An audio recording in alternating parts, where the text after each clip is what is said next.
Got him. Came in hot that time.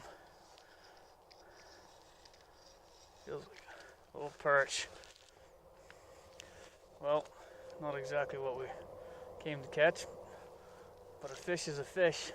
Hey guys, welcome to this episode of Tim Moore Outdoors. We're in central New Hampshire. We're fishing for crappie today, and hopefully we can get some different techniques covered and different lures and stuff. And this is a body of water that used to be known for having really, really big crappie. You could come here and catch 13-inch crappie all day long, but due to some, its popularity has been a little bit of overfishing and maybe some overharvest. I'm not really sure. You just don't catch the size crappies, but it's a really good place to get into some numbers and cover some good techniques. So I hope you enjoy this episode. Stay tuned. What you want, what you want.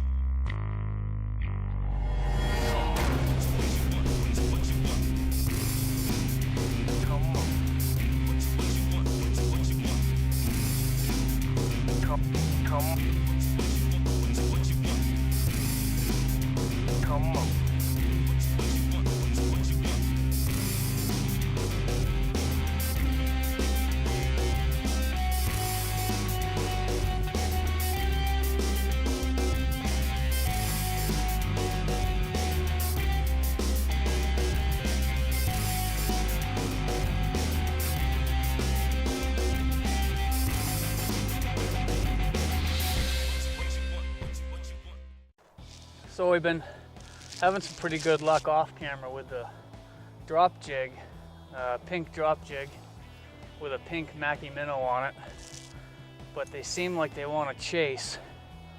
And this Psycho Shad is a great lure to use when the fish want to chase bait. The one thing to remember with this Psycho Shad is you have to keep that bait moving for it to really work the way it's supposed to. So you can see it's cold today. These islets are freezing up really fast. So I'm gonna drop this Psycho Shad down here and see if I can't get a few of these crappie to bite. I always have a Psycho Shad or a box of Psycho Shads with me, because there are just some days when that's all they'll eat. They just really love that Psycho Shad over most other presentations. It's always worth dropping down the hole, see how the fish are gonna react to it. Part of the reason you want to keep this Psycho Shad moving is when you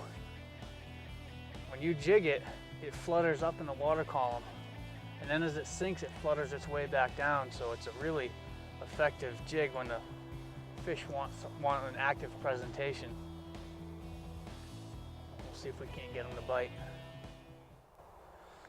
So like I said before in one of my other videos, it's really important when you hook these plastics to make sure you got them hooked on straight and threaded in straight, because if this plastic isn't on that hook straight, it's going to cause that hook to swim in a circle, and that's going to really cause some major line twists. I'm going to get this pink drop jig back down there with a pink Mackie minnow and see if I can get him to bite it again. So I have some line twists on this particular rod here, and you'll see I won't stop, especially when there are fish on the screen. I won't stop this jig from moving. So that'll keep it from spinning while it's down there. So the minute it starts to spin, those fish are going to disappear. Don't be afraid on a day like today when these fish are really finicky. Don't be afraid to vary your cadence. It might be a really quick pound, and they might want something a little slower. You might have to slow it down a little bit. Get them to bite. Just vary your cadence until you find out what it is that's going to trigger these fish to bite. That's basically what we're trying to do now. They're just super finicky. We're marking fish all over the place, but you might drop down and you might catch one right off the bat, but it seems like more times than not they're just looking at it, not giving it much action. But vary your depth. We typically first thing in the morning for crappie, we start out in basins.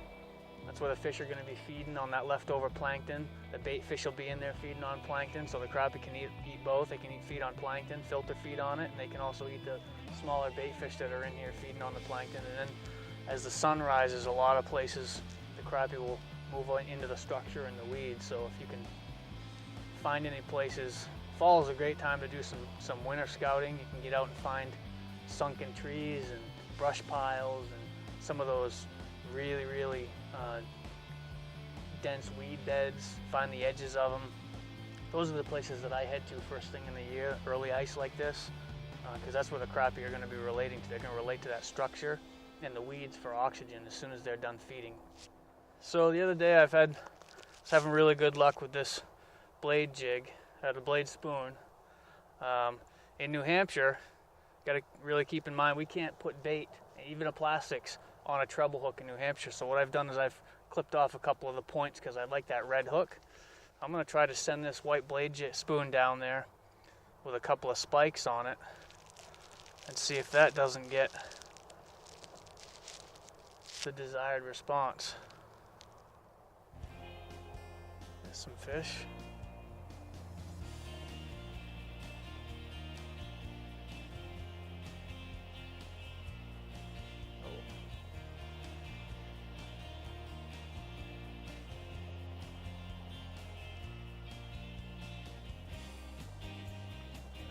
Is.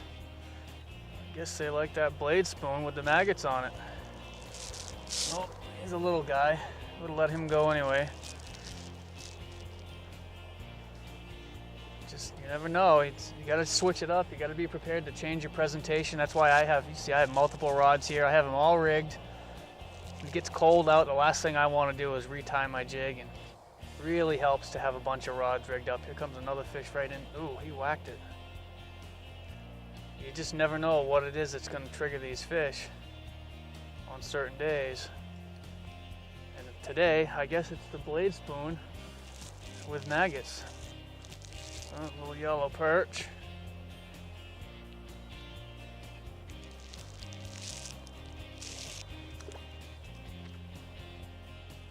You know, one thing I see when I'm guiding a lot is a lot of my clients, especially beginners that just don't know any better, is anglers letting the eyelets freeze up, let the ice build up on the eyelets of your rods. I think he needs a few more years. You know, it's really going to save you a ton of time and aggravation if you keep those eyelets clear regularly. Every time I reel my line in, I clear them off, clear those eyelets off. Because once they get really built up with a thick layer of ice, it becomes very difficult to remove and very problematic. Ooh.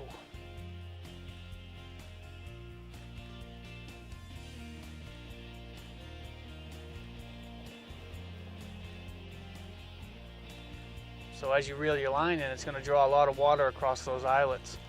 And then as you're rebaiting or retying, that water freezes. And it just keeps building and building, and it can become very problematic when you get a fish on.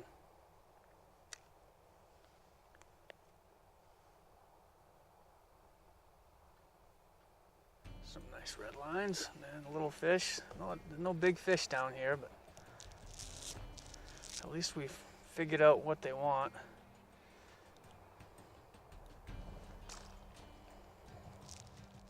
I have caught everything on this jig. Bluegill, walleye, crappie, white perch, lake trout. This is a better fish. I've seen Matt Johnson reeling over a 40-inch northern pike. Oh, a little bluegill. Not too bad. If I were going to eat bluegill, I'd probably take him home. That's a good eater size there, about the size of my hand. I like those to eat. One of my favorite fish. I've seen Matt Johnson reeling 40-inch northern pike on an 1/8 ounce blade spoon. I mean, everything loves that jig, including me. This one. Small crappie. On that Mackie minnow head with clam blade spoon. Tim Moore Outdoors TV. We don't always catch giants, but we always catch fish. Well, thanks for watching this episode of Tim Moore Outdoors. I really appreciate it. The purpose of this episode wasn't really to target big fish, to impress anybody. It was really just to cover some of the tactics that are going to be used on any body of water, whether it holds big crappie or small crappie. These same tactics are going to work, and it's, you know, having multiple rods and with different presentations, and changing, you know, color last, change the way your presentation is hooked first. All these techniques are things that are going to work on any body of water, whether there's big fish or small fish. So try not to focus in on the size of the fish we caught today. We caught some good eater size crappie, but that wasn't really the idea. The idea was to cover some of these techniques. So give some of these techniques a try. If you haven't already, when you get out on your panfish waters and crappie ponds or in lakes. And if you have any questions, feel free to comment on the videos or shoot me an email at info@timmooreoutdoors.com. And be sure to visit my website, timmooreoutdoors.com, and subscribe to our YouTube channel, which is youtube.com/Seacoast Guide. That way, every time we upload a new episode, you'll get an email in your Gmail account telling you that there's a new episode. So thank you for watching. I hope you enjoyed it, and we'll see you on the next one.